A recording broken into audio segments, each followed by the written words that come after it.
Assalamualaikum warahmatullahi wabarakatuh. Terima kasih Tuan Yang Pertua, terima kasih Yang Berhormat Pokok Sena. Izinkan saya untuk memberikan pencerahan dan jawapan sebaiknya. Alhamdulillah, kerajaan berterima kasih atas sokongan Yang Berhormat terhadap pindaan kepada Akta Mahkamah Syariah Bidang Kuasa Jenayah 1965. Pindaan ini merupakan tanggungjawab bersama demi memperkasakan institusi perundangan dan kehakiman syariah di Malaysia.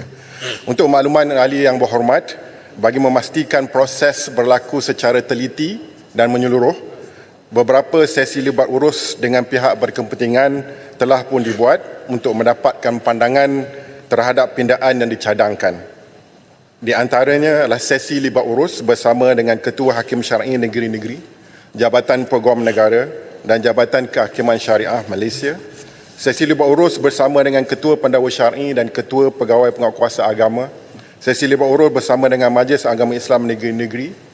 Dan seterusnya, semasa konvensyen memartabatkan perundangan syariah di Malaysia pada 15 Julai 2024, Yang Amat Berhormat Perdana Menteri menyatakan bahawa pindaan pada akta ini hendaklah dibuat dengan teliti supaya ia menjadi satu dokumen yang kukuh disepakati oleh semua negeri, mufti, ulama.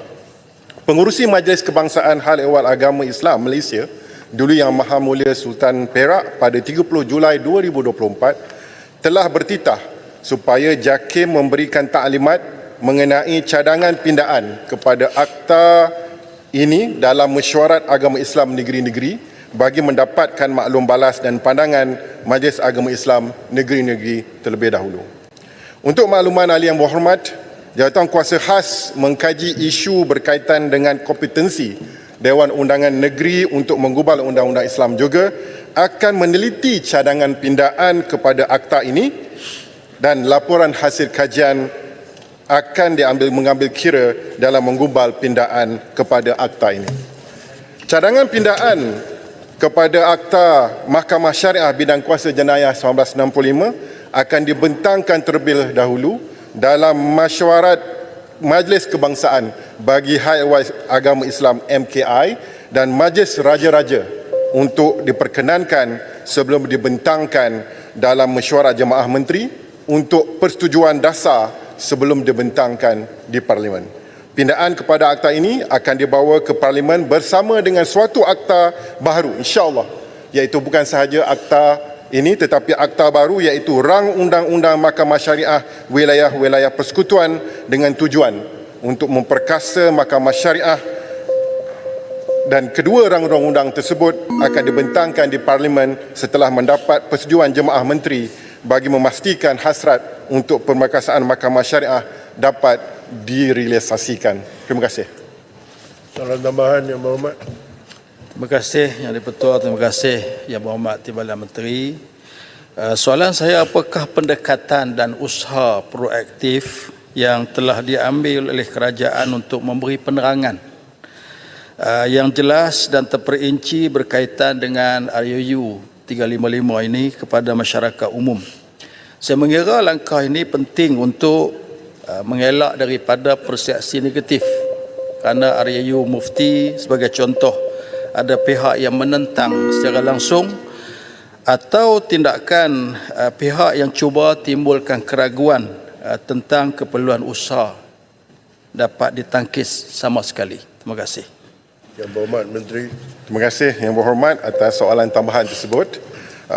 Melihatkan kepada isu yang dibangkitkan, kita ambil maklum bahawa penerangan dan pencerahan itu mesti diberikan secara menyeluruh dan capai kepada segenap lapisan. Menurut kepada apa yang telah dilakukan, kita telah lakukan beberapa sisi penerangan dan boleh saya kongsikan juga, iaitu setelah kita menubuhkan Jawatan Kuasa Khas mengkaji Dewan Kompetensi Dewan Undangan Negeri menggubal Undang-Undang Islam, kita telah pun memberikan sesi libat urus yang menyeluruh. Ingin kita tekankan di sini bahawa bukan sahaja rang undang-undang Akta Bidang Kuasa Mahkamah Jenayah Syariah ini yang diberikan penerangan, tetapi keseluruhan aspek Mahkamah Syariah itu sendiri diberikan perhatian, termasuk juga pertindihan dan konflik bidang kuasa. Sebagai contoh, sesi lebar urus yang menyuruh telah pun diberikan bersama dengan Majlis Agama Islam Negeri-Negeri, Badan Peguam Malaysia, Persatuan Peguam Syar'i, Persatuan Peguam Muslim Malaysia, termasuk juga badan-badan bukan kerajaan. Dan ingin saya tekankan juga bahawa di sini kita juga memberikan penerangan dan pencerahan kepada masyarakat, organisasi masyarakat sivil, termasuk juga NGO-NGO yang berkaitan. Terima kasih. Yang Berhormat Pulai. Okay, terima kasih Timbalan Speaker. Saya menyambung sikit apa yang disebut oleh Pokok Sena tadi dari segi penerangan dan sebagainya. Polemik RUU 355 ini dah lama berlaku dan banyak masalah ada di sana. Saya nak satu soalan berkenaan dengan advokasi terhadap yang non-Muslim ini. Mungkin mereka juga nak melihat penerangan tentang RUU 355 ini. So, saya nak dapat penjelasan setakat mana advokasi itu telah dilaksanakan. Yang Berhormat Menteri. Terima kasih Yang Berhormat atas soalan yang diberikan. Kita sememangnya mengambil perhatian bukan sahaja kepada orang Islam tetapi juga kefahaman oleh orang bukan Islam. Oleh itu, boleh ingin saya kongsikan di sini bahawa sesi lebar urus itu juga merangkumi orang bukan Islam.